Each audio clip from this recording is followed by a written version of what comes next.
আগামীর ইসলামের জন্য, আগামীর কালেমার পতাকার জন্য, মাহাদির পক্ষে লড়বার জন্য, দাজ্জালের বিরুদ্ধে লড়বার জন্য। ইমান আমলওয়ালা আখলাকওয়ালা যুবক তোমরা যদি তৈরি না হও, আল্লাহর দ্বীনের জন্য লড়বে কে? কালেমার জন্য লড়বে কে? বাপ কি বলো ভাই? মুসলমান জান দিচ্ছে, আর তুমি নাড়িয়ে দেখো, ছবি দেখো, তোমার কলিজায়, আমার ভাইদের জন্য, বোনের জন্য, ইমানদারের জন্য তোমার কলিজায় কোনো কান্না আসবে না, মায়া লাগবে না? 1964 সাল থেকে রোহিঙ্গা মুসলমানরা জীবন দিচ্ছে, রক্ত দিতে আজকে প্রায় 60 বছরের বেশি। ওরা আজীবন তাহলে রক্তই দিবে, আর আমরা ঘুমিয়েই থাকবো না? 1947 সালে ব্রিটিশ যখন এই উপমহাদেশ থেকে চলে গেছে, তখন এই কাশ্মীর মুসলমানের অঞ্চল, কাশ্মীরকে অমীমাংসিত রেখে চলে গেছে। সে 47-এর পর থেকে আজকে 2025, 78 বছর ধরে কাশ্মীরের মজলুম মুসলমান জীবন দিচ্ছে। অতএব দোস্ত, আমার বন্ধু নওজোয়ান, আজকে এই ওলামায়ে কেরামের এই পরিষদ থেকে আমরা তোমাদেরকে উদাত্ত আহ্বান জানাই, আগামীর ইসলামের জন্য, মাহাদির সৈনিক হওয়ার জন্য, দাজ্জালের বিরুদ্ধে লড়বার জন্য, পৃথিবীর সমস্ত বেঈমানের বিরুদ্ধে দাঁড়াবার জন্য, ইমানের পতাকা হাতে দাঁড়াবার জন্য তুমি রেডি হও ইনশাআল্লাহ। বলো ইনশাআল্লাহ। 30 বছরের নিচে, 30 বছরের নিচে যাদের বয়স, তারা দাঁড়াও, দাঁড়াও নওজোয়ান, বলো ইনশাআল্লাহ, বলো ইনশাআল্লাহ। আল্লাহর জন্য লড়বো ইনশাআল্লাহ, দ্বীনের জন্য লড়বো ইনশাআল্লাহ।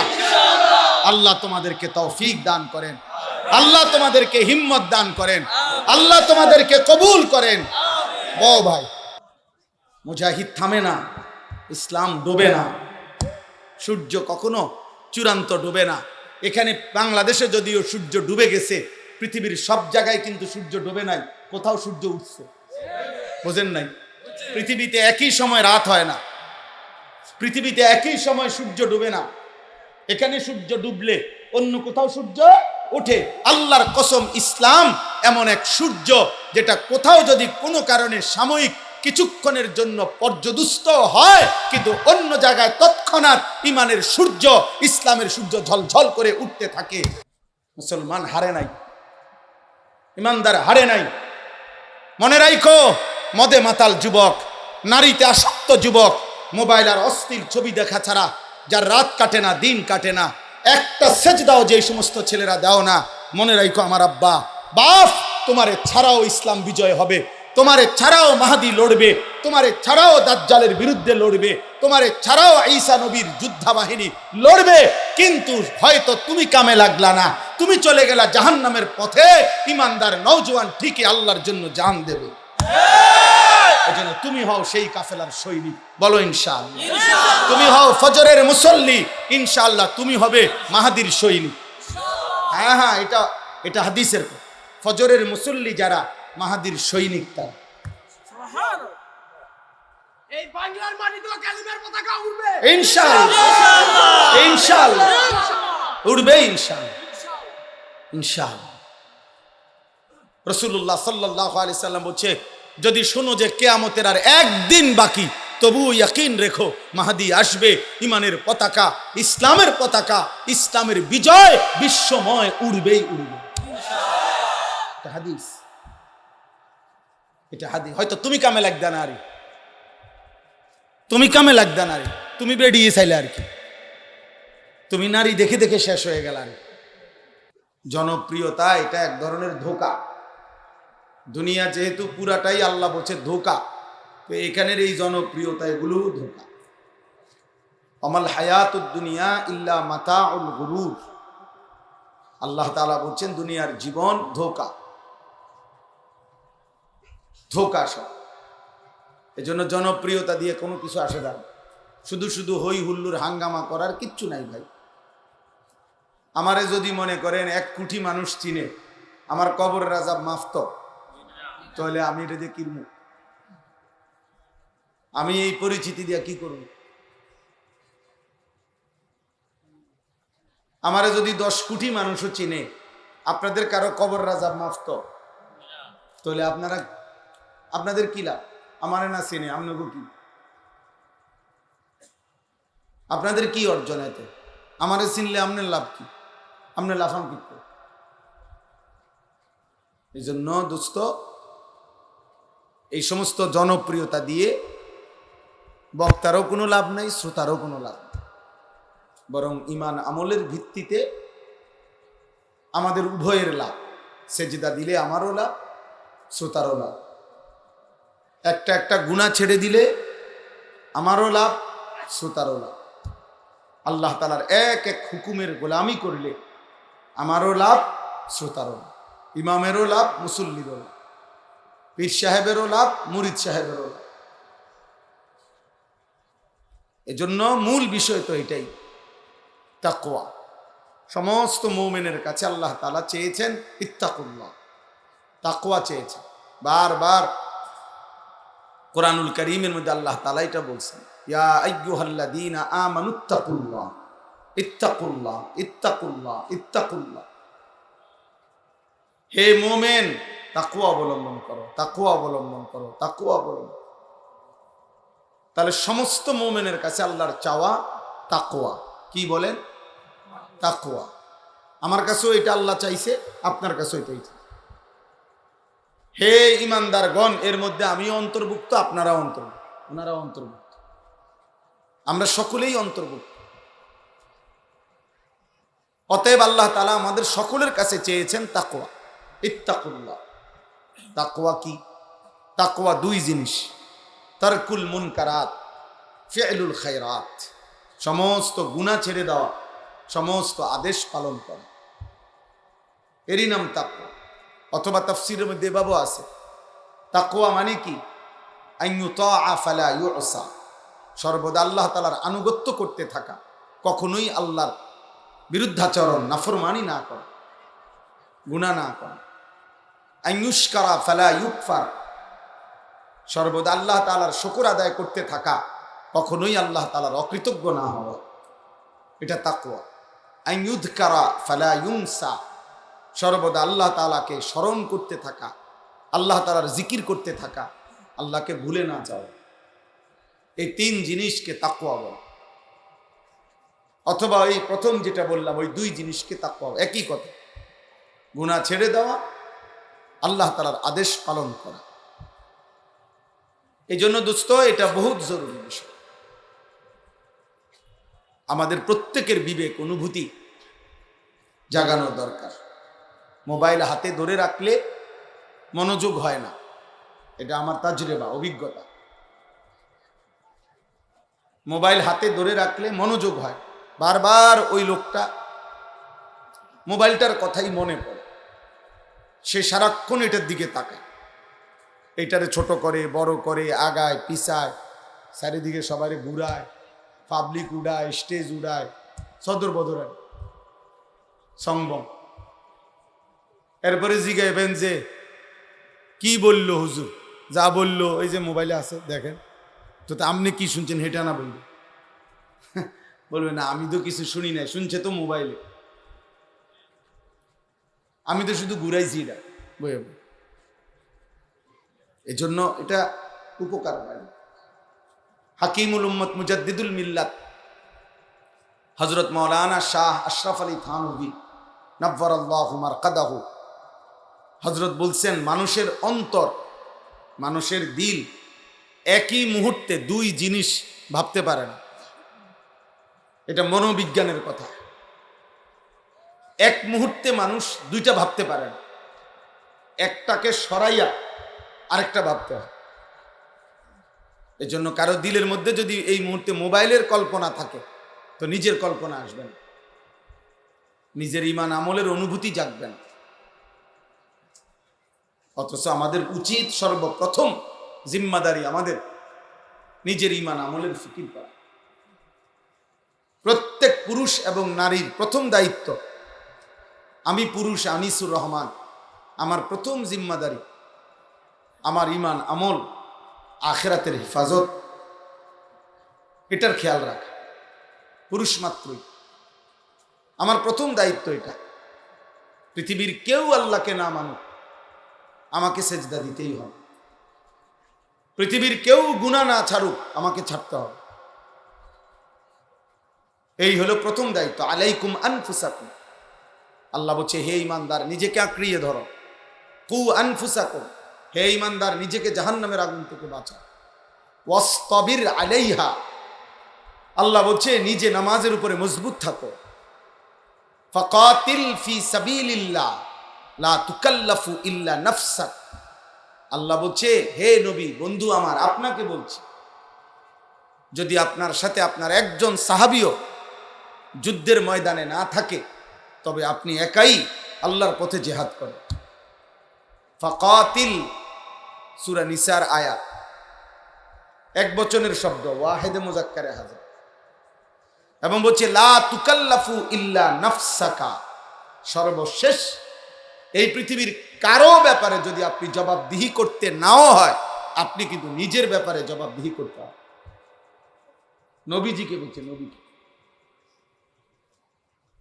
রাসূলুল্লাহ সাল্লাল্লাহু আলাইহি সাল্লামকে আল্লাহ বলছে বন্ধু আপনার হিসাব দিতে হবে। আপনি আপনার নিজের উপরে, আপনি আল্লাহর হুকুমের আদিষ্ট মুকাল্লাফ। নবীজি সাল্লাল্লাহু আলাইহি সাল্লামের জীবনে একটি যুদ্ধে, হুনাইনের যুদ্ধ, 8ম হিজরিতে মক্কা বিজয়ের পরে নবীজি সাল্লাল্লাহু আলাইহি ওয়াসাল্লাম এই যুদ্ধটি করেছিলেন। ওই যুদ্ধে 12,000 সাহাবী নবীজির সাথে ছিল, কাফের ছিল মাত্র 4,000। এই একটাই নবীজির জীবনের যুদ্ধ, যেই যুদ্ধে কাফের ছিল কম, মুসলমান বেশি। কিন্তু ওই যুদ্ধে কাফেরদের প্রথম আক্রমণে এমন তীব্র আক্রমণ করছে তারা, মাত্র 4,000, 12,000 সাহাবী একসাথে নবীজির সঙ্গ ছেড়ে দিয়ে যুদ্ধের ময়দান থেকে ছিন্ন ভিন্ন ছত্রভঙ্গ হয়ে গেছে, যে যেদিকে পারছে সরে গেছে আক্রমণের চোটে।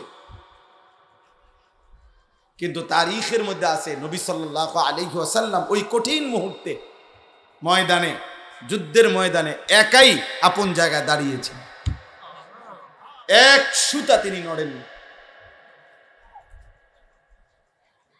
এবং সাহাবায়ে কেরামকে ডাকছেন, আনা নবিয়্যু লা কাযিব আনা ইবনু আব্দুল মুত্তালিব, ফিরে আসো, আমি মিথ্যুক নবী না, আমার উপরে আল্লাহর সাহায্য আছে।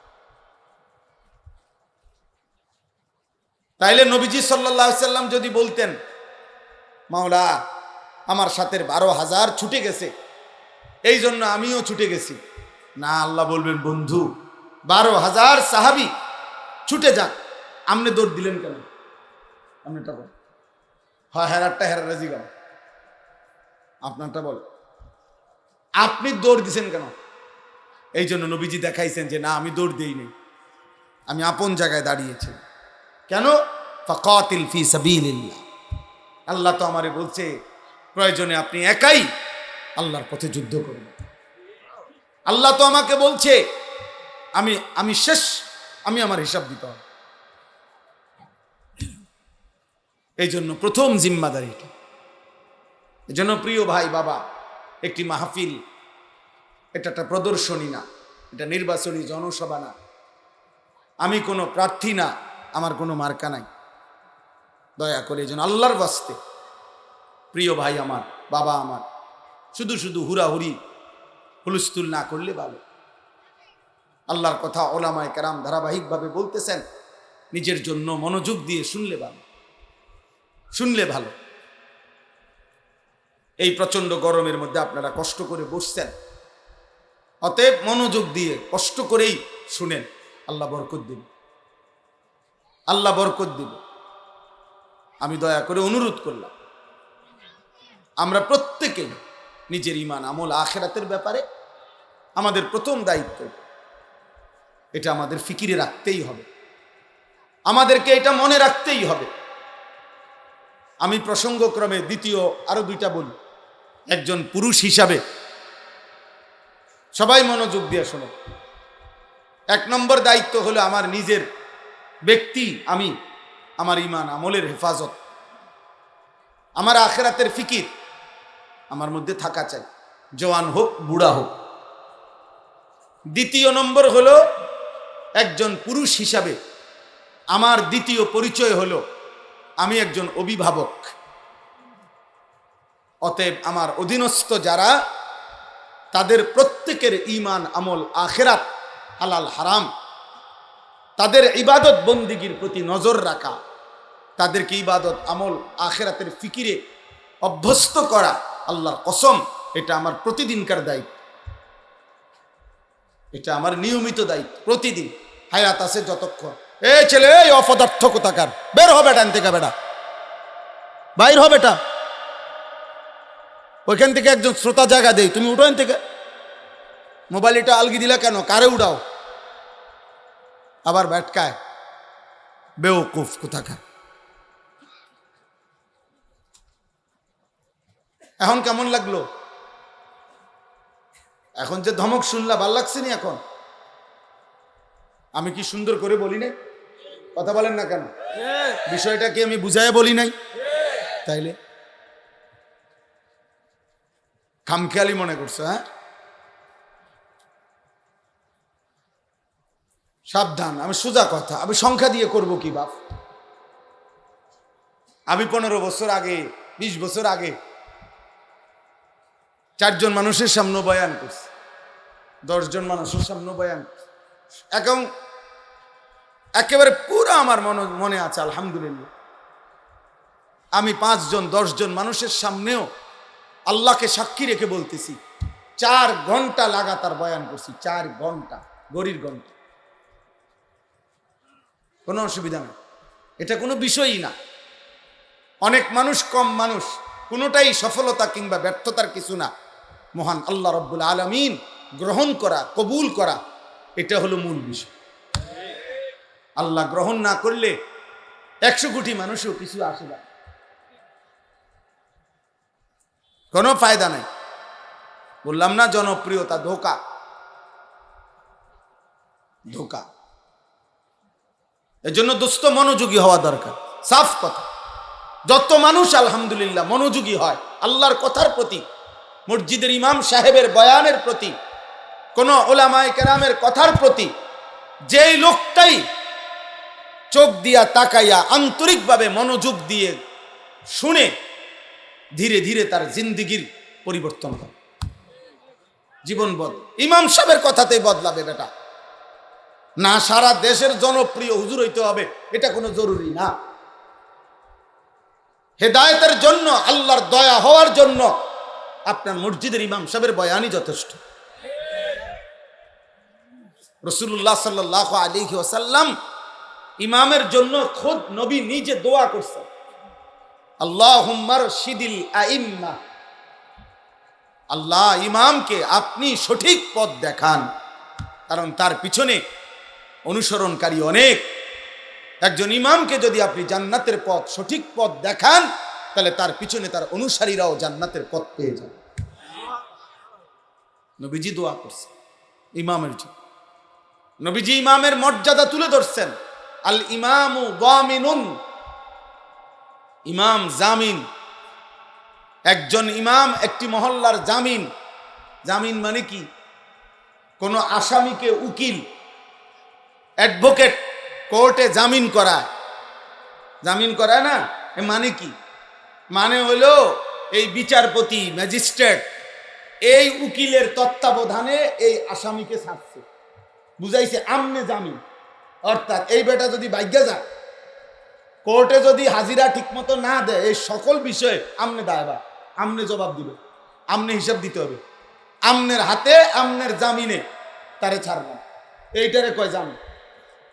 অ্যাডভোকেট সব জিম্মাদারি নিচ্ছে আর কি, যে আমি এবারে আমার দায়িত্বে নিলাম, ছেড়ে দেন তারে, আমি যতদিন শুনানি চলে বা প্রয়োজন হয় হাজিরার দিন আমি আনি, তাহলে উনি জিম্মাদার, জামিন।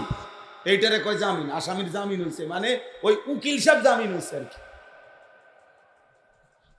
ঠিক আল্লাহ নবী সাল্লাল্লাহু আলাইহি ওয়াসাল্লাম যেন বললেন, একটি মসজিদের ইমাম, মহল্লার ইমাম, একজন আলেমে দ্বীন, ওই মহল্লাবাসীর ঈমান, আমল, আখিরাতের জামিন। যেন বললেন যে আমি আপনাদের আখিরাত, পরকাল, ঈমান, আমল এর দায়িত্ব নিলাম যে ইনশাআল্লাহ আমি আপনাদেরকে আখিরাতের রাস্তা, জান্নাতের রাস্তা সঠিকভাবে দেখাবো। অনেক বড় জিম্মাদার। ইন্নামা জুইলাল ইমামু লিউতাম্মা বিহি, নবী সাল্লাল্লাহু আলাইহি সাল্লাম বলেন, নিশ্চয় ইমামকে বানানো হয়েছে যেন মুসল্লিগণ, অনুসারীগণ তাকে অনুসরণ করে, এই জন্য অনুসরণ করে। এবং এখান থেকে শ্রদ্ধেয় ওলামায়ে কেরাম যারা আইম্মায়ে হাজরাত, আপনাদেরও জিম্মাদারি, আপনারা এই পরিমাণ নিজের ইমান আমলের দিকে, চলাফেরার দিকে আমিও আপনিও নজর রাখবেন, যেহেতু আমাদের দিকে মানুষ তাকিয়ে থাকে, আমাদের থেকেই মানুষ শিখতে থাকে। আজকে একজন আলেমে দ্বীন, আমি মুত্তাকি আল্লাহওয়ালা একজন আলেম, আমাদের সুদন্যপুর মাদ্রাসায় আমার শায়েখ আরিফ বিল্লাহ হাকিমুন নফস আল্লামা মুফতি মুশতাকুন নবী কাসিমি হযরত দামাত বারাকাতুহুমের ইসলাহি মজলিস, আজকে আমি সেখান থেকে আসছি। তো ওইখানে আসরের নামাজের পরে মিম্বরের সামনে অনেক তো সব সাথী বসা, আমিও বসা, একজন আল্লাহওয়ালা আলেমে দ্বীন। তো উনি পানি খাইতে চাইছে, কারণ পানির কোনো গ্লাস নাই, কিন্তু 2 লিটারের পানির বোতল আছে, এরকম বড় বোতল, ওই যে ফ্রেশ বা মাম পানির বোতল আছে। তো একজন ওইটা ওনার হাতে আগায় দিছে, কিন্তু উনি ওটার থেকে পানি এমনি খাচ্ছে না, ওই যে না গ্লাস কষ্ট করে আইনা দেন। তাই বললাম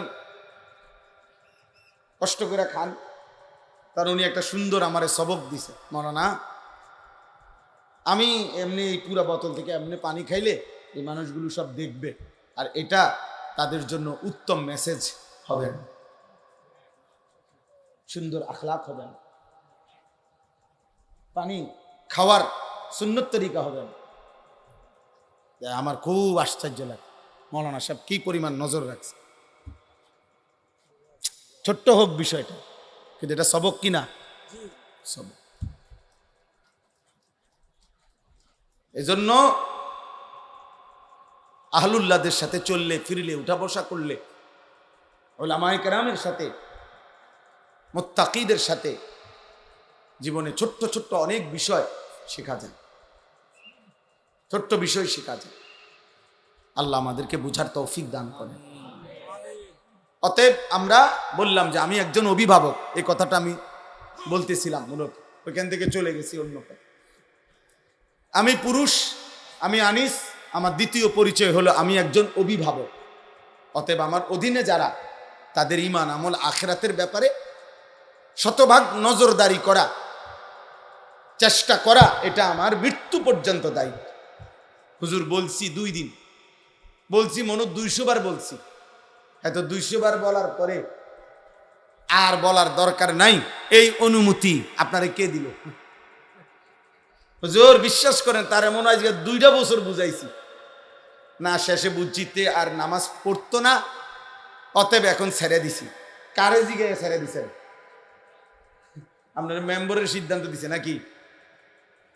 আপনার চেয়ারম্যানে বলছে নাকি যে আর কইও না? 2 বছর পরে কি আর মানুষে কয়? এটা নিয়ম না, ছেড়ে দেওয়ার কোনো সুযোগ। আমার অধীনস্থদের আমার নিজের ঈমান আমল, আমার আখিরাতের ফিকির, আমার গুনাহ থেকে বাঁচার চেষ্টা, আমার নেক আমল করার চেষ্টা অব্যাহত রাখা, এটা আমার কোন দিন পর্যন্ত দায়িত্ব? হাত্তা ইয়াতিয়াকাল ইয়াকিন, মৃত্যু আসা পর্যন্ত আমার এটা দায়িত্ব। হুবহু আমার অধীনস্থদের ঈমান আমল আখিরাত, পাক নাফাক, হালাল হারাম, ইবাদত বন্দিগির নজর রাখা, খোদার কসম এটাও আমার মৃত্যু পর্যন্ত নয়, আমার অধীনস্থ। আচ্ছা আমি আমারটা বুঝাই। আমার অধীনস্থ, যেমন আমি একটা উদাহরণ দিলে আপনারা বুঝবেন। যেমন আমি আনিসুর রহমান, আমার অধীনস্থ কারা? আমার একজন স্ত্রী আছে, বিবি, সে আমি তার জিম্মাদার। আমার অধীনে সে কুমিল্লা ক্যান্টনমেন্ট ময়নামতি সাহেবের বাজার, সেখানে 34 জন শিক্ষক কর্মচারী আছে, স্টাফ আছে, আমি তাদের অভিভাবক, তারা আমার অধীনে। ওইখানে 500 জন ছাত্র আছে, 494 জন, ধরেন 500 জন, এই 500 জন ছাত্রের অভিভাবক, তারা আমার অধীন। এই মানুষগুলো, এই যেগুলোর কথা আমি বললাম, আমারটা আমি বললাম আর কি, আমি কমপক্ষে এদের ঈমান আমল আখিরাতের ব্যাপারে যত্নবান হওয়া, আমার সর্বাত্মক চেষ্টা করা, আল্লাহর কসম এটা আমার জিম্মাদারি। এখান থেকে একদিনেরও ছুটি নেই, একদিনেরও ছুটি নেই, একদিনেরও ছুটি নেই। এই জন্য আম্বিয়ায়ে কেরাম দেখাইছেন নমুনা। হযরত নূহ আলাইহিস সালাম সর্বশেষ 950 বছর পরেও যেদিন তুফান শুরু হয়ে গেছে, ওনার নৌকা ছেড়ে দিবে তুফান থেকে বাঁচার জন্য, সেদিনও শেষ মুহূর্তেও ওনার ছেলে কেনআন ওই কাফের ছেলেটাকে ইমানের দাওয়াত দিছে, বলতেই থাকছে আর বলছে, বাপ ইমান এনে আমার নৌকায় উঠে আসো, ইয়া বুনাইয়ার কাম মা'না, হে আমার সন্তান আও না বাবা, ইমান আই না, আইসা পড় বাবা, এই তুফানে ডুবে যাবে। নূহ আলাইহিস সালামের ছেলে বলছে, না আব্বা, আমি ইমানও আনবো না, তোমার নৌকা তো উঠবো না। নূহ আলাইহিস সালাম বলছে, তুমি তো তুফানে ডুবে যাবা বাবা। তখন সেই ছেলে বলছে, কোরআনে আছে, সাআভি ইলা জাবালিন ইয়াসিমুনি মিনাল মা, আমি ওই পাহাড়ের উপরে গিয়ে আশ্রয় নেব, এই পাহাড় আমারে আপনার খোদার তুফানের পানি থেকে বাঁচিয়ে দেবে, এত উপরে পানি যাবে না। নাউযুবিল্লাহ। হযরত নূহ আলাইহিস সালাম তখনও অধৈর্য হন নাই, উনি আবারও বলছে, লা আসিমাল ইয়াউমা মিন আমরিল্লাহ, এই বাপ, আজকে মহান আল্লাহর এই ফয়সালা থেকে কেউ বাঁচাইতে পারবে না, পাহাড়ও না, জঙ্গলও না, হিমালয় পর্বত না, পারবি না রে বাপ, বাঁচতে পারবি। ছেলেকে হাত ধরছে, টানতেছে, বাপ আয় না, ডুবে যাবি বাপ, ঈমান আন, নৌকায় আয়। আল্লাহ বলেন, ওয়া হালা বাইনাহুমাল মাউজ ফাকানা মিনাল মুগরাকিন।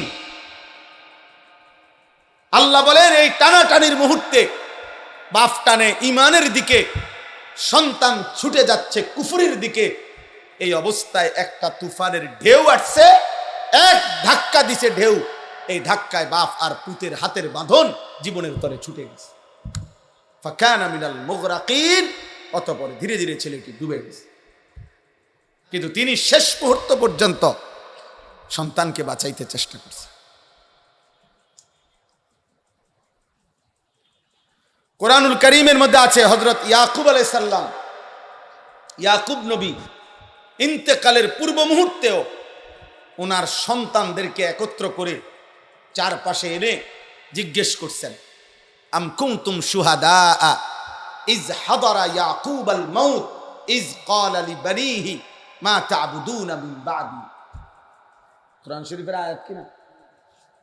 আল্লাহ বলেন, স্মরণ করেন ইয়াকুব নবীর মৃত্যুর সময়ের সেই কথা, যখন তিনি তার সন্তানদেরকে মৃত্যুর মুহূর্তে জিজ্ঞেস করছেন, হে আমার সন্তানরা, তোমরা আমার 12টা ছেলে, তো আমি পৃথিবীর থেকে চলে যাচ্ছি, আমি শেষ শুনতে চাই আমার পরে তোমরা কার ইবাদত করবে? ক্বালু না'বুদু ইলাহাকা ওয়া ইলাহা আবাইকা। ছেলেরা এক বাক্যে বলছে, আপনি ঘাবড়াবেন না বাবা, আমরা আপনার মৃত্যুর পরেও আপনার এবং আপনার পূর্বপুরুষ ইব্রাহিম, ইসমাইল, ইসহাক, আপনার পূর্বপুরুষ উনাদের যিনি রব ইলাহ, সেই মহান আল্লাহ, আমরা তার গোলামি করতে পারি।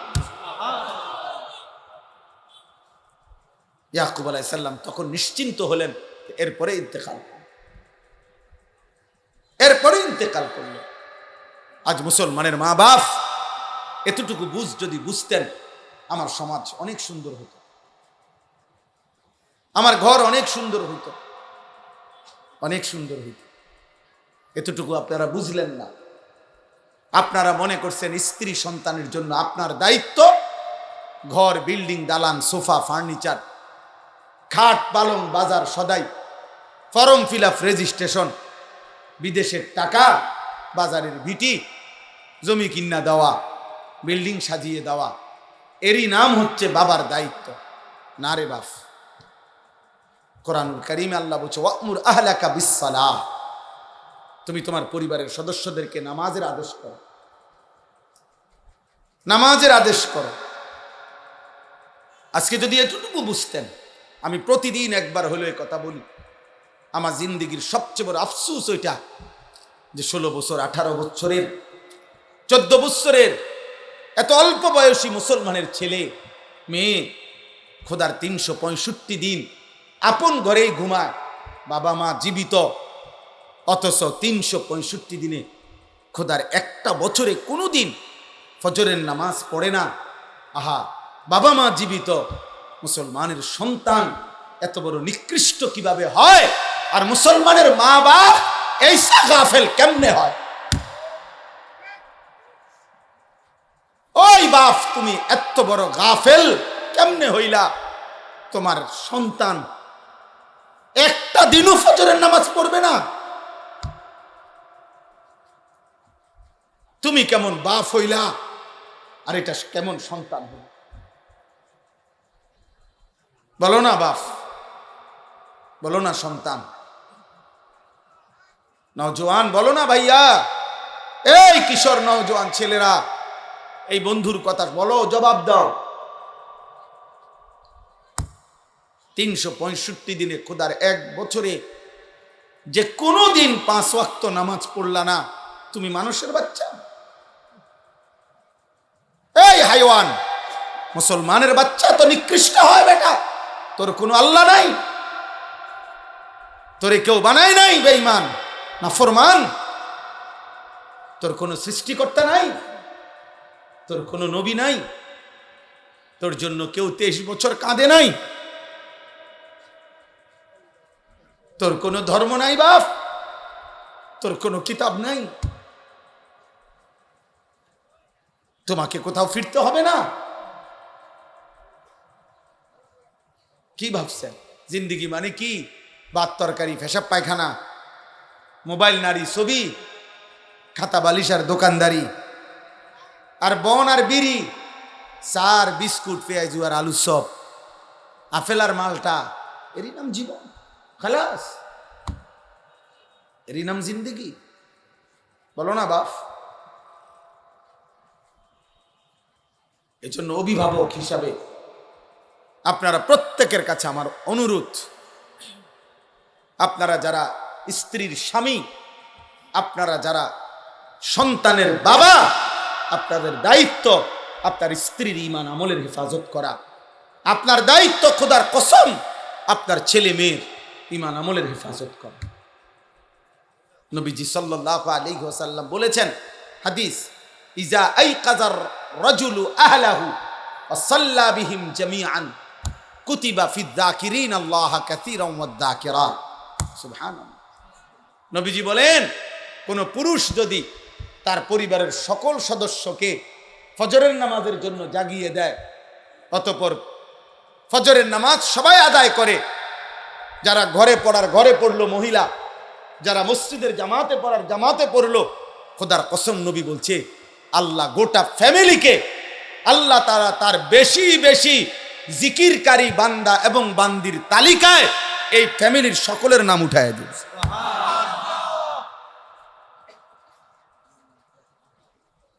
কুতিবা লিখে দেওয়া। নবীজি বলছেন সাল্লাল্লাহু আলাইহি ওয়াসাল্লাম, রাহিমাল্লাহু রাজুলান আইকাযা ইমরাআতাহু ফাইন আবাত নাদাহা ফি ওয়াজহিহাল মা। আল্লাহ ওই পুরুষের উপরে, ওই স্বামীর উপরে আল্লাহ রহমত নাজিল করেন যে তার স্ত্রীকে ফজরের নামাজের জন্য জাগিয়ে দেয়। যদি সে উঠতে না চায়, ফাইন আবাত, উঠতে না চায়, তাহলে স্বামী আদর করে তার চোখে মুখে পানির ছিটা দিয়ে দেয়। ওঠো, উঠতে হবে, পানির ছিটা দিয়ে দেয় যেন সে উঠে। আল্লাহ নবী বলেন আল্লাহ ওই স্বামীর উপরে তৎক্ষণাৎ রহমত নাজিল করে। শেষ হয় নাই হাদিস, এর পরের অংশ হলো ওয়া রাহিমাল্লাহু ইমরাআতান, আল্লাহ ওই স্ত্রীর উপরেও রহমত নাজিল করেন আইকাযাত যাওজাহা, যে তার স্বামীকে ফজরের নামাজের জন্য জাগিয়ে দেয়। ফাইন আবা, যদি স্বামী উঠতে না চায়, না দা হাতফি ওয়াজহিহিল মা, এবার স্ত্রী তার চোখে মুখে পানির ছিটা দিয়ে, উঠতা না, কালকে যে তুমি আমার পানি দিছো চোখে মুখে, আজকে বালতি দিয়া পানি দিই, ওঠো। আচ্ছা, এমন ভালোবাসায় কি ঝগড়া হইব? এটা তো মহব্বত। আল্লাহ নবী সাল্লাল্লাহু আলাইহি সাল্লাম বলেন, এমন স্বামী স্ত্রী উভয়ের উপরে মহান আল্লাহ রহমত বর্ষণ করেন। তাহলে পরিবারের ব্যাপারে জিম্মাদারি দেখেন। কোরআন শরীফের উদাহরণ শুনেন, একটা ছোট্ট উদাহরণ দেই, বুঝবেন। সূরা আহজাবের মধ্যে আছে, ইয়া আইয়ুহান নাবিয়্যু, হে নবী আমার, আমাদের নবীকে আল্লাহ বলছে, কুল লি আজওয়াজিকা, আপনি আপনার স্ত্রীদেরকে বলুন। আলাদা বলছে, ওয়া বানাতিকা, আপনি আপনার মেয়েদেরকে বলুন। ওয়া নিসাইল মুমিনিনা, আপনি সমস্ত ইমানদার নারীদেরকে বলুন। কি বলুন? ইউদনিনা আলাইহিন্না মিন জালাবিবিহিন্না, তারা যেন তাদের দেহের আবরণ, বোরখা, পর্দা, দেহের কাপড়, মোটা ঢিলে ঢালা বোরখা আবৃত, একদম চোখ চেহারা সহ পুরা শরীর যেন ভালোভাবে তারা ঢেকে নেয়।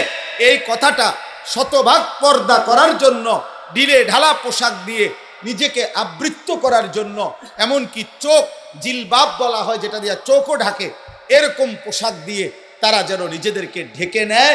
এই আদেশ, এই পর্দার আদেশ আপনার স্ত্রীদেরকে বলুন, আপনার মেয়েদেরকে বলুন, ইমানদার নারীদেরকে বলুন।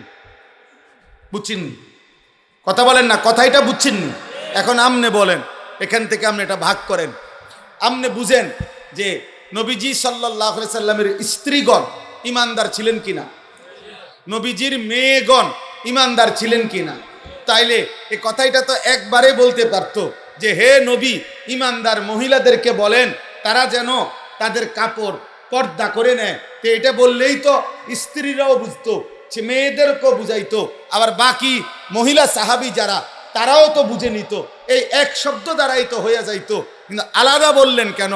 স্ত্রীদেরকে বলুন, মেয়েদেরকে বলুন, মুমিন মহিলাদেরকে বলুন, এরকম তিনটা আলগা আলগা বললেন কেন? আল্লাহ বুঝাইতে চাচ্ছেন, বন্ধু, আপনি একজন স্বামী, অতএব আপনি স্বামী হিসাবে স্ত্রীদেরকে বলুন। আপনি একজন বাবা, আপনি বাবা হিসাবে মেয়েদেরকে বলুন। আপনি একজন নবী, নবী হিসাবে আপনার ইমানদার উম্মতের নারীদেরকে বলুন। কি করে দিছেন? আলাদা করে দিছেন, নয়তো এমনি করলো কেন? ভাগ করে দিছেন কিনা? তাইলে এবার বুঝছেন? তাহলে আপনার স্ত্রীকে ঈমান আমলের কথা বলার দায়িত্ব জুনায়েদ বাগদাদীর, মালাকুল মউত আজরাইলের, নাকি কার? আমার। কার? আমার স্ত্রীকে বলবে কে? আমি বলবো। আমার মেয়েদেরকে বলবে কে? আমি বলবো। আমি বলবো। 14 বছরের মেয়েটা, 16 বছরের মেয়েটা 8-7 কাপড় পরে, টাইট কাপড় পরে, আধা ঘন্টা 1 ঘন্টা ধরে সাইজা গুইজা আপনার মেয়েটা আপনার ঘর থেকে বের হয় প্রতিনিয়ত। আপনি বুঝেন না, এই অসভ্য মেয়ে কারে দেখাইবার জন্য 1 ঘন্টা লাগাইয়া সাজলো, আর এই অসভ্য মেয়ে রাস্তার কারে দেখাবে? আমনে বাপ বোঝেন না, আমনে ললিপপ খান, আমনে বইয়া সিরা সাবান, আপনি সিরা সাবান, আপনি বুঝেন না। আমনের বেডি 1 ঘন্টা লাগাইয়া সাইজা, টাকা আমনের, কাপড় আমনের, মেকআপ আমনের, পাউডার আমনের, ফেয়ার এন্ড লাভলি আমনের, টাকা সব আমনের, রংসায় অটো ড্রাইভার, রংসায় সিএনজি ড্রাইভার, রংসায় রাস্তায় খাড়াইয়া মুতে এমন অসভ্য বখাটে দুশ্চরিত্র যুবক আপনার বেটিরে দেখে আর টিটকারি মারে। এই মুসলমান, এত বড় বেগায়রত, আত্মমর্যাদাহীন কেমনে হইনি বাপ বেটা? তুমি কোন পুরুষ না? তোর স্ত্রী কেন বেটা বাইরে বাইরে হাঁটবে বেটা? বেপর্দা বেটা, তুই বেড হইত না বেটা? চিরানি খাও, ভাত খাইতারো না? আত্মসম্মান কোথায়? বেডি আমার বউ, বিয়ে করলাম আমি, রং চায় মানছে ব্যাককল কোথাকার বেড়া বে বে করে বে বে করে বেগায়রত সোজা কথা বেগায় আত্মসম্মানহীন এটা স্পষ্ট কিতাবের কথা আমার কাছে মোটা কিতাব আছে ওয়ালা তাকরাবুজ জিনা এই কিতাবের নামে এটা আরবি কিতাব ওই কিতাবে আছে ওই পুরুষ আত্মসম্মানহীন ওই পুরুষের আত্মমর্যাদা নাই আত্মসম্মান বলতে প্রেস্টিজ নাই ওই পুরুষের যার স্ত্রী এবং কন্যা বেপর্দা এ বড়ার মধ্যে কোনো আত্মসম্মান নাই ভাত খায় আর ঘুম যায় ফেসাবে ধরলে ফেসাব করে ঘুমাইলে হইয়ালা এই ধরিয়াম আপনি বাতে খাইবেন আপনার বেডি মানুষে ঘুরবো আপনার মেয়ে টোটো করিয়া করে আপনি বইয়া বইয়া বন খান চা দিয়া ভিজাইয়া খান আপনি বন খান তারপরে গপ মারে সাধু আনে বইয়া গপ আল্লাহর রহমতে আপনার গো দোয়াই 3 ফুট বিদেশ বুঝছি তো কিছে 3 ফুট বিদেশ হলে কিছে হ্যাঁ হুজুর আপনার গো দোয়াই আল্লাহর রহমতে একটা বিল্ডিং করছে 4টা রুম 2টা বাথরুমটি সহ টাইলস আল্লাহু আকবার কত বড় নিয়ামত বাথরুমে টাইলস ওনার পূর্বপুরুষ মাটিতে পেশাব করত আল্লাহর দয়া এখন উনি টাইলসে মুতে আল্লাহু আকবার আল্লাহ কামিয়াব আপনি সেরে গেছে আপনার আর মরলেও দুঃখ নাই আপনি বলতেন পারবেন না যে টাইলসে মুততে আইছি মুসলমান কি শুনাইলেন মুসলমান এটা নিয়ে একজন ইমানদারের বলার বিষয় টাইলস নিয়ে মুসলমান বলবার কথা বিষয় বলেন আপনি তো বলবেন আখেরাত আপনি তো বলবেন আপনার সন্তানের ইবাদত আপনি তো হিসাব দিবেন আপনার ঘরের পর্দা আপনি তো হিসাব দিবেন আপনার ঘরের মানুষ 6 জন আল্লাহর কোরআন পড়তে পারে কয়জন এটা বলেন মিয়া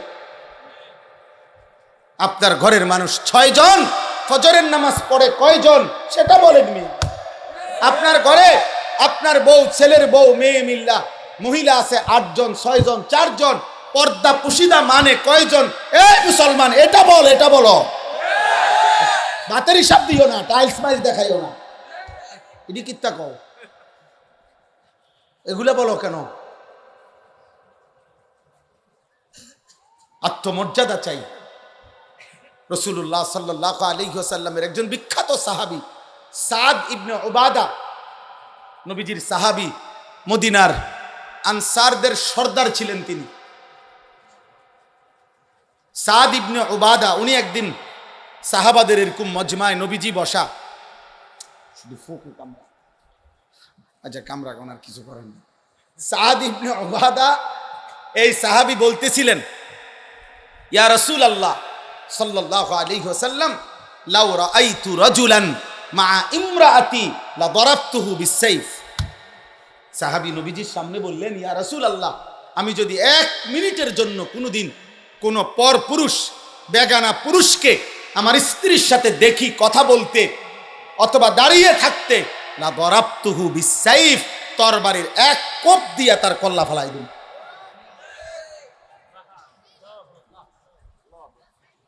আচ্ছা উপস্থিত সাহাবীরা তৎক্ষণাৎ এই নবীজির এই সাহাবীর এই কথা শুনে উনারাও বলে উঠছেন আল্লাহু আকবার হাদিসে আছে এটা উনারা সবাই বলে উঠছে মানে বাপরে দেখছুনি বেটার হিম্মত কি আল্লাহু আকবার বলে উঠছেন এবার নবীজি বললেন আতাজাবুনা মিন গায়রাতে সাদ তোমরা আমার সাদের হিম্মত সাহসিকতা আত্মসম্মান বোধ গায়রত দেখে অবাক হলে শোনো সাহাবারা নবী বললেন ওয়াল্লাহি আনা আগিয়ারু মিনহু আল্লাহর কসম আমি মুহাম্মদ সাল্লাল্লাহু আলাইহি সাল্লাম আমি তার চাইতে বেশি আত্মসম্মানওয়ালা আর ওয়াল্লাহু আগিয়ারু মিন্নি আর আমার মহান আল্লাহ তার চাইতে বেশি আত্মমর্যাদা এজন্য কায়নাতে হাদিসের মধ্যে আছে নবী সাল্লাল্লাহু আলাইহি সাল্লাম বলেন এই জমিনে কোন পাপের কারণে কোন অপরাধ জমিনে হলে আল্লাহ সবচেয়ে বেশি গুসা হয় আল্লাহর প্রেস্টিজে লাগে আল্লাহর আত্মসম্মানে লাগে খোদার কসম নবী বলছে, কোন বান্দা জমিনে যখন কোন নারী পুরুষ জিনা করে, বেবিচার করে, তো আল্লাহর প্রেস্টিজে, আত্মসম্মানে, আল্লাহর গায়রতের মধ্যে সবচেয়ে বেশি আঘাত লাগে। মালিক আমার বেশি গুসা হয়, মালিক আমার বেশি রাগ হয়। এই জন্য গুসার কারণে নবী বলছেন, আল্লাহই তো বিধান, এই জন্য বলছে বন্ধু বন্ধু ওই জেনা করলো, ও ব্যভিচার করলো আমার জমিনে, ওরে খাওয়াইলাম আমি, ওরে পড়াইলাম আমি, এত বড় কায়নাত দিয়ে আমি তাকে লালন পালন করছি, ওরে আমি বলছি তার জন্য আমি হালাল বিবাহর ব্যবস্থা রাখছি, ওরে আমি বলছি তার স্ত্রী আমি ব্যবস্থা করেছি, ওর যৌন চাহিদা আমি আল্লাহ দিয়েছি, ওই নারী আমি সৃষ্টি করেছি, এই পুরুষ আমি সৃষ্টি করেছি, শাহওয়াত আমি সৃষ্টি করেছি, লজ্জাস্থানের চাহিদা আমি সৃষ্টি করেছি, এত কিছু আমার দেওয়া, ও আমার জমিনে আমার দেওয়া জিনিস পেয়ে নাফরমানি করলো। আল্লাহর নবীকে আল্লাহ বলছে, বন্ধু খবর লাগান, এটা যদি বিবাহিত পুরুষ এবং নারী হয়, এই জেনাকার পাথর মাইরা মাইরা ফেলেন, পাথর মারে জাগাত পরে আমি বিচার করবো, আবার পরে আখেরাতে। এখন ওয়ালিয়াশহাদ আযাবাহুমা তাইফাতুম মিনাল মুমিনিন, সমস্ত এরকম মজমায় ইমানদার মানুষের সামনে খোলা ময়দানে ওপেন প্রকাশ্যে পাথর মাইরা এগুলোর মাইরা ফেলে। আর অবিবাহিত পুরুষ নারী হলে 100 করে চামড়ার বেত্রাঘাত করেন, যেন এক এক বাড়িতে 100 বছর মনে থাকে। কেন এত? ইসলামী শরীয়তে এর চাইতে কঠোর কোনো শাস্তি নেই, তাফসীরে আছে, এর চাইতে কঠিন কোনো শাস্তি নেই। ইসলামী হুকুমত, ইসলামী খেলাফতের এটা জিম্মাদার।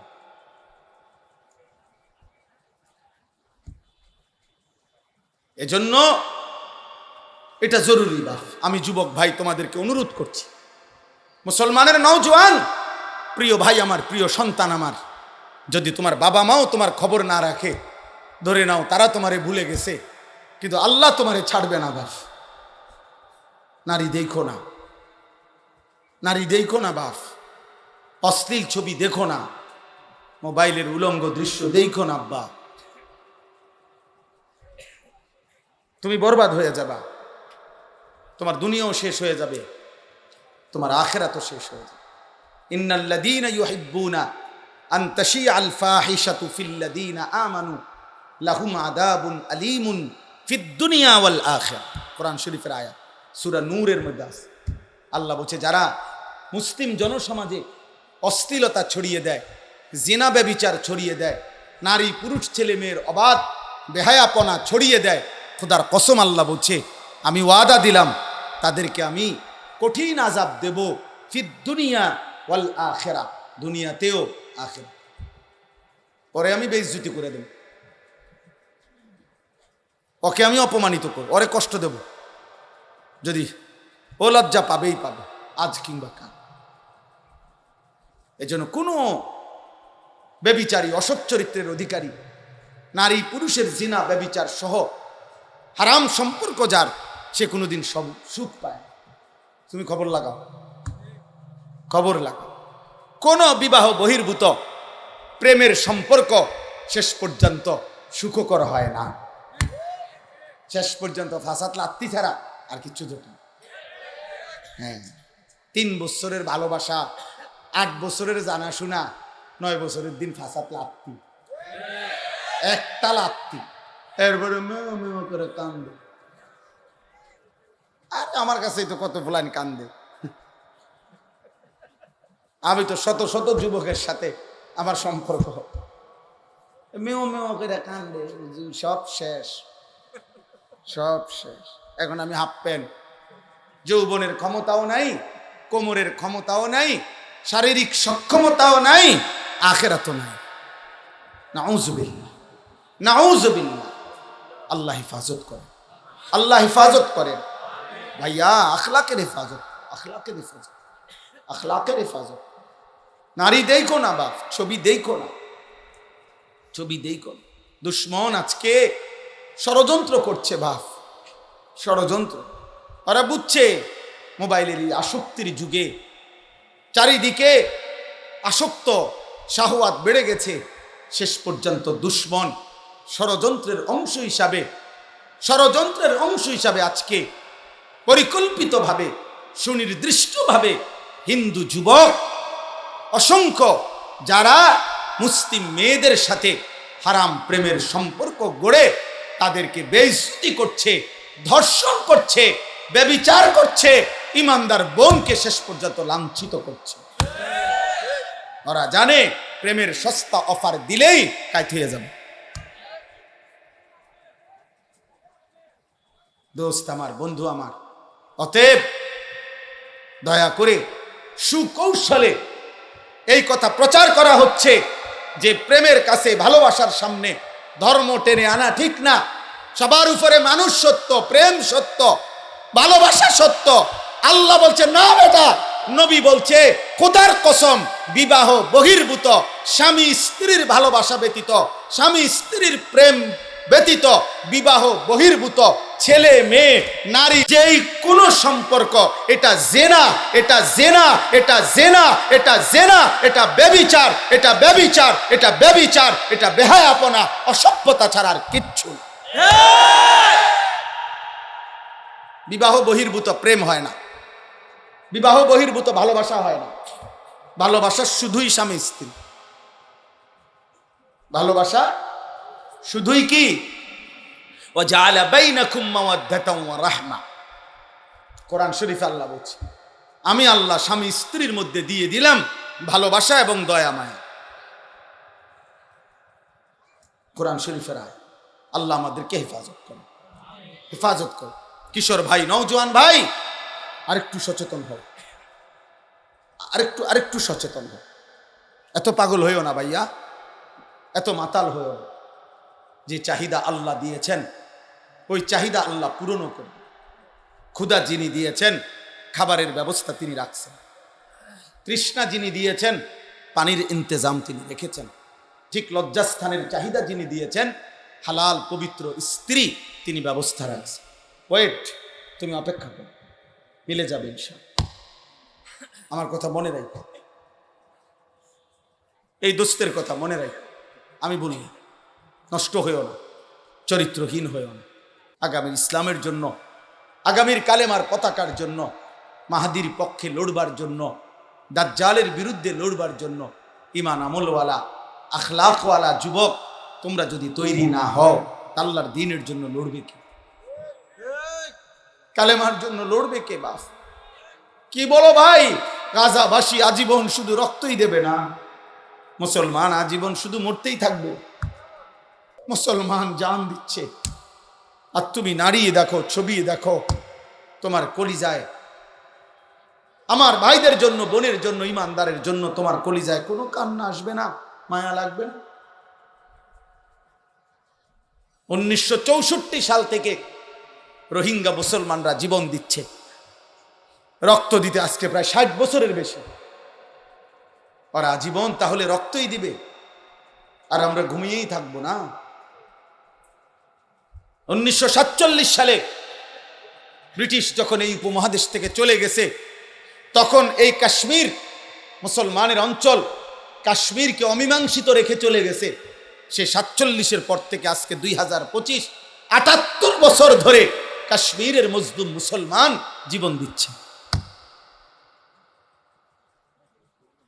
অতএব দোস্ত আমার, বন্ধু, নওজোয়ান, আজকে এই ওলামায়ে কেরামের এই পরিষদ থেকে আমরা তোমাদেরকে উদাত্ত আহ্বান জানাই, আগামীর ইসলামের জন্য, মাহাদির সৈনিক হওয়ার জন্য, দাজ্জালের বিরুদ্ধে লড়বার জন্য, পৃথিবীর সমস্ত বেঈমানের বিরুদ্ধে দাঁড়াবার জন্য, ইমানের পতাকা হাতে দাঁড়াবার জন্য তুমি রেডি হও ইনশাআল্লাহ। বলো ইনশাআল্লাহ। 30 বছরের নিচে, 30 বছরের নিচে যাদের বয়স তারা দাঁড়াও, দাঁড়াও নওজোয়ান, বলো ইনশাআল্লাহ, বলো ইনশাআল্লাহ। আল্লাহর জন্য লড়বো ইনশাআল্লাহ, দ্বীনের জন্য লড়বো ইনশাআল্লাহ। আল্লাহ তোমাদেরকে তৌফিক দান করেন, আল্লাহ তোমাদেরকে হিম্মত দান করেন, আল্লাহ তোমাদেরকে কবুল করেন। বউ ভাই, মুজাহিদ থামে না, ইসলাম ডুবে না, সূর্য কখনো চূড়ান্ত ডুবে না। এখানে বাংলাদেশে যদিও সূর্য ডুবে গেছে, পৃথিবীর সব জায়গায় কিন্তু সূর্য ডুবে নাই, কোথাও সূর্য উঠছে। বোঝেন নাই? পৃথিবীতে একই সময় রাত হয় না, পৃথিবীতে একই সময় সূর্য ডুবে না। এখানে সূর্য ডুবলে অন্য কোথাও সূর্য ওঠে। আল্লাহর কসম, ইসলাম এমন এক সূর্য যেটা কোথাও যদি কোনো কারণে সাময়িক কিছুক্ষণের জন্য পর্যদুস্ত হয়, কিন্তু অন্য জায়গায় তৎক্ষণাৎ ইমানের সূর্য, ইসলামের সূর্য ঝলঝল করে উঠতে থাকে। মুসলমান হারে নাই, ইমানদার হারে নাই।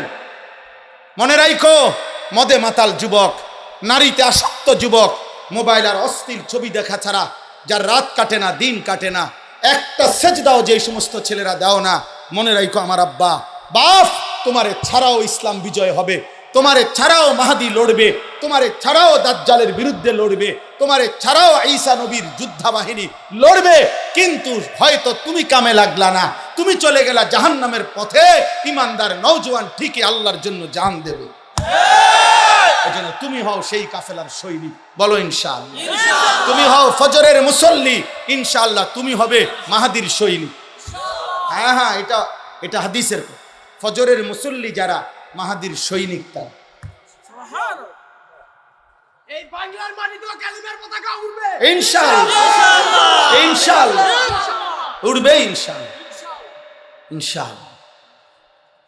রাসূলুল্লাহ সাল্লাল্লাহু আলাইহি সাল্লাম বলছে, যদি শোনো যে কিয়ামতের আর একদিন বাকি, তবু ইয়াকিন রেখো মাহাদি আসবে। ইমানের পতাকা, ইসলামের পতাকা, ইসলামের বিজয় বিশ্বময় উড়বেই উড়বে। এটা হাদিস, এটা হাদিস। হয়তো তুমি কামে লাগদা না, আরে তুমি কামে লাগদা না, আরে তুমি বেরিয়ে চাইলে আর কি, তুমি নারী দেখে দেখে শেষ হয়ে গেল, আরে তুমি অশ্লীল ছবি দেখে দেখে শেষ হয়ে গেল, তুমি চুল ঠিক করতে করতে হায়াত শেষ, তুমি মোবাইল টিপতে টিপতে হায়াত শেষ, আর কোনো কামে লাগলে না আর কি, এর দূর আর কি। কিন্তু মনে রেখো বাপ, এই জন্য আজকে আমি অনুরোধ করছি, আমার ওই কথার থেকে আবারও ফিরে যাই। আমরা অভিভাবক যারা বলছিলাম, একজন পুরুষ, অতএব অভিভাবক হিসাবে আমার অধীনস্থ স্ত্রী, আমার ছেলে, আমার মেয়ে, আমার অধীনে যারা, তাদের ঈমান আমলের হেফাজত কার দায়িত্ব? অভিভাবক। কার দায়িত্ব বলেন না কেন? অভিভাবক। অভিভাবক। 3 বছরের বাচ্চাটা সারাক্ষণ মোবাইল টিপে কেন? তার মা নাই? 12 বছরের ছেলেটা সারাক্ষণ মোবাইল টিপে কেন? কেন তার বাপ নাই? আপনি চিরানি খান, আপনি গাছনি কাটেন, কার জন্য আপনি রোজগার করেন? এত টাকা, এত ঘাম, এত পয়সা আপনি রোজগার করছেন ওর জন্য? কার জন্য বিল্ডিং করলেন? ও তো এক ওয়াক্ত নামাজ পড়ে না। এই দুশ্মন আমনের জন্য কি উপকারে আসবে?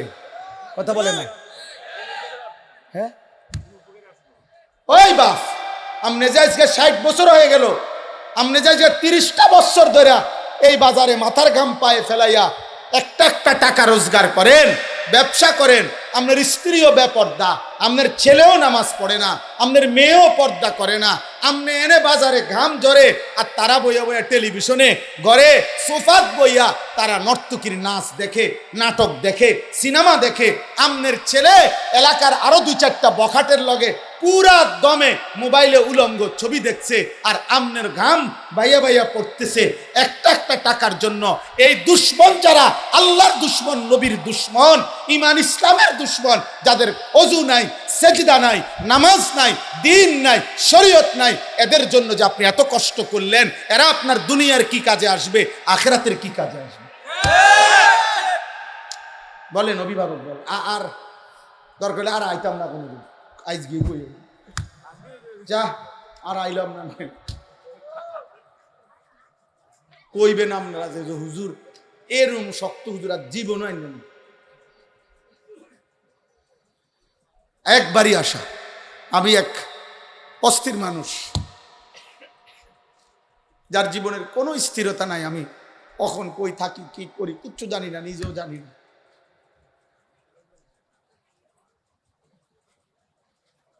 সারাদিন কোমরে ব্যথা করে। সেদিন আমার শায়েখ আল্লামা মুফতি মুশতাকুন নবী কাসিমি হুজুরে আমি বলছিলাম, গত রবিবারে সিলেট আমাদের মাহফিল ছিল একসাথে, হুজুরে বললাম, হুজুর কোমরটা সারাক্ষণ ব্যথা করে, খুব ক্লান্তি লাগে, কি করবো হুজুর? হুজুর আমারে বলতেছে, এমন এক কথা বলছে, আমার হিম্মত বেড়ে গেছে আরো 100 গুণ। হুজুর আমারে বলছে, মাওলানা মালিকের কথা বলতে বলতে, আল্লাহর পথে ডাকতে ডাকতে একদিন শরীর দুর্বল হয়ে যাবে, অসুস্থ হয়ে যাবেন, একদিন মৃত্যু হয়ে যাবে, কোনো অসুবিধা নাই, এভাবেই একদিন চলে যাবেন। আর মালিকের কাছে বলবেন, মাওলা আপনার কথা বলতে বলতেই চলে আসছি। कभी अर्श पर कभी फर्श पर, कभी उनके दर कभी दर बदर, गमे आशिकी तेरा शुक्रिया मैं कहां कहां से गुजर गया, कभी हो रास्तों में तन्हा कभी हो गुरूद सहरा, मैं जुनू का हम सफर हो मेरा कोई घर नहीं। এজন্য হযরত উলামায়ে কেরামের কাছে আমার অনুরোধ, আপনারা আপনাদের প্রত্যেকের জায়গায় নিজ নিজ মহল্লা, নিজ নিজ এলাকা, নিজ নিজ মসজিদ মাদ্রাসা আশপাশ যার যার সাধ্য মতো, কেউ 5 জনরে বলেন, কেউ 50 জনকে বলেন, কেউ 5000কে বলুক, কেউ 50,000কে বলুক, কেউ 5 লক্ষকে বলুক, যার যার সাধ্য মতো আপনারা প্রত্যেকের কাছে এক ভাই হিসাবে আমি অনুরোধ করছি, হযরত উলামায়ে কেরাম আরেকটু মেহনত করেন, আরেকটু উম্মতের ফিকির করেন, দরদ করেন, আরও একটু দেখেন এই সমাজের ছেলেগুলোকে ফেরানো যায় কিভাবে, এই সমাজের মেয়েদেরকে কিভাবে ফিরানো যায়, এই সমাজের বাবাদেরকে কিভাবে ফিরানো যায়। একটা একটা আল্লাহর বান্দাকে গুনার থেকে যদি বাঁচাইতে পারেন, জাহান্নাম থেকে বাঁচাইতে পারেন, তওবা করে যদি কাউকে আল্লাহর দিকে ফিরায় আনতে পারেন, খোদার কসম নবী বলছে, আল্লাহর কোনো বান্দা যদি গুনাহ ছেড়ে তওবা করে আল্লাহর কাছে ফিরে আসে, খুশিতে মহান আল্লাহ ফেরেশতাদেরকে বলে, আমার আসমান সাজিয়ে দে, আমার জান্নাত সব সাজায়া দে। ফেরেশতারা বলে, মাওলা কেন আসমান সাজাইলেন, কেন জান্নাত সাজাইলেন? আল্লাহ বলে, আসলাহাল আবদু মাওলাহু, আজ এক গোলাম যে আমার থেকে ভাইগা গেছিল, যে আমারে অনেক দিন সেজদা দেয় নাই, যে আমার অনেক দিন ডাকে নাই, যে আমার অনেক দিন গোলামি করে নাই, আমার এমন একজন ভেগে যাওয়া বান্দা আজকে আমি মাওলার সাথে তার সম্পর্ক ঠিক করে ফেলছে, তওবা করে চোখের পানি ছেড়ে দিছে, আমি তারে মাফ করে দিছি, এই খুশিতে আমি আসমান সাজিয়ে দিলাম, জান্নাত সাজিয়ে দিলাম। সুবহানাল্লাহ।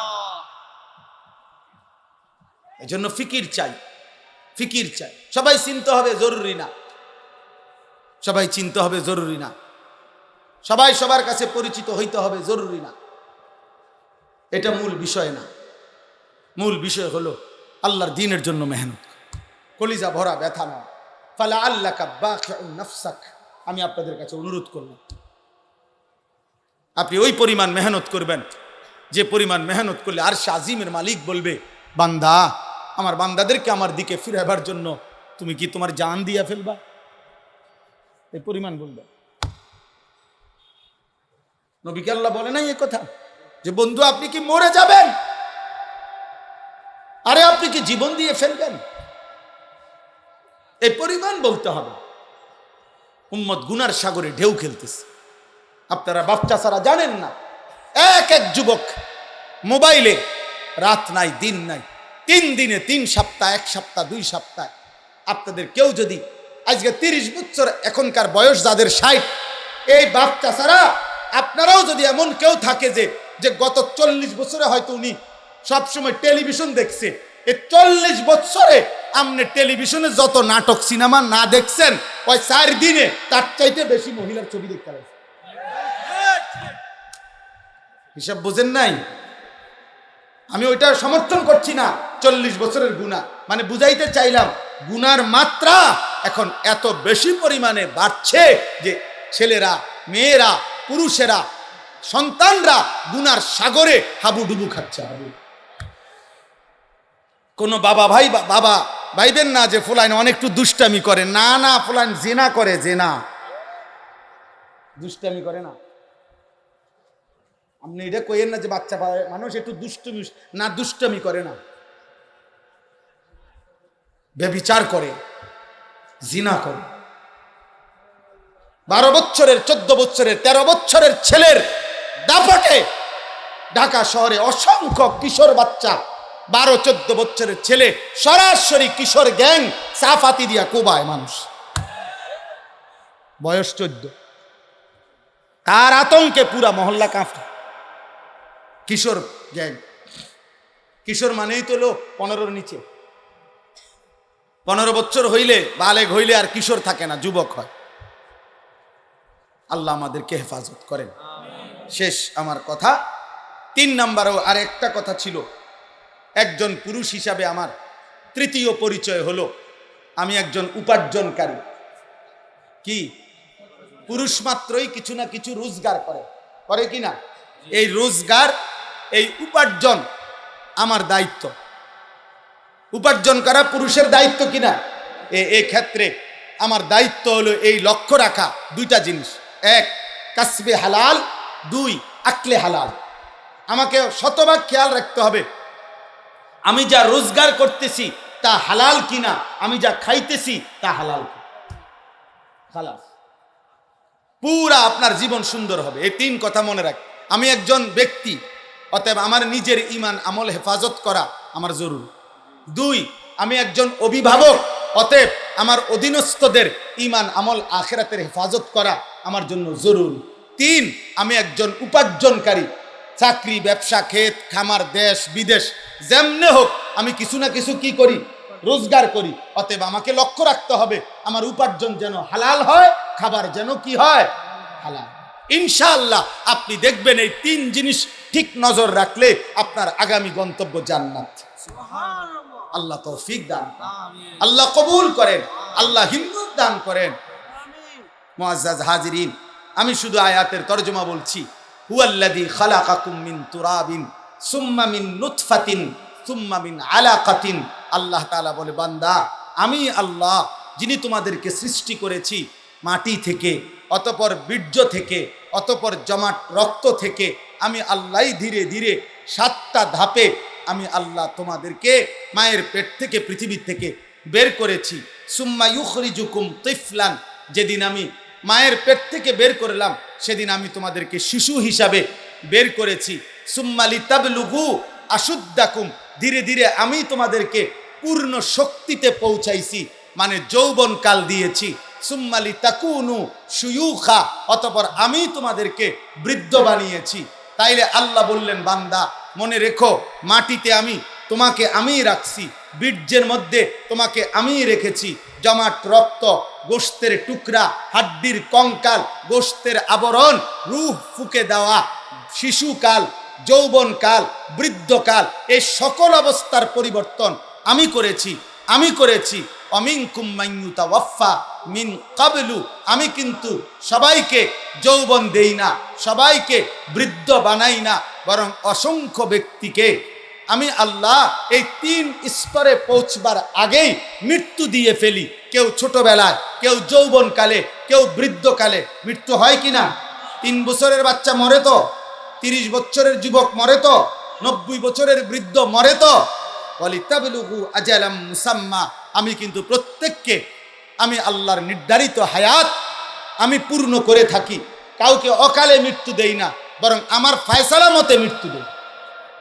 বলে আল্লাকুম তাকিলুন, আল্লাহ বলেন এই যে বিচিত্র অবস্থা, একবার মাটি, একবার বীর্য, একবার জমাট রক্ত, একবার গোশতের টুকরা, একবার হাড্ডির কঙ্কাল, একবার গোশতের আবরণ, আরেকবার রূহ ফুঁকে দিলাম, আরেকবার শিশু বানাইলাম, আবার যুবক বানাইলাম, আবার বৃদ্ধ বানাইলাম, আবার অনেককে বৃদ্ধ পর্যন্ত নিলাম, অনেককে তার আগেই মৃত্যু দিয়ে দিলাম। এই সবটা আমি আল্লাহ কেন করছি? এমন রকমের বলা আল্লাকুম তাকিলুন, যেন তোমরা বুঝতে পারো। কি বুঝতে পারো? যেন তুমি বুঝতে পারো আমার এই শরীর, আমার এই দেহ, আমার এই জীবনের উপরে আসলে আমার কোনো নিয়ন্ত্রণ নাই, আমার কোনো ক্ষমতা নাই। শিশু আমি কেন হলাম? আল্লাহ চেয়েছে। যৌবন আমার কেন পেলাম? আল্লাহ চেয়েছেন বলে। বৃদ্ধ আমি কেন হলাম? আল্লাহ চেয়েছেন বলে। আমি কেন হাসলাম?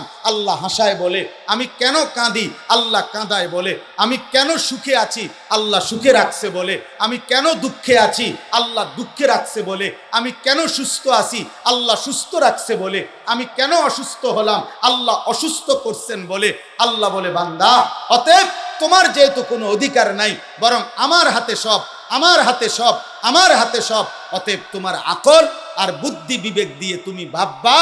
ইনসাফের দাবি, বিবেকের দাবি, আকলের দাবি এটা যে আমি আল্লাহরই গোলামি করা, আমার ইবাদত করা, আমার হুকুমই মানতে। এটাই সত্য।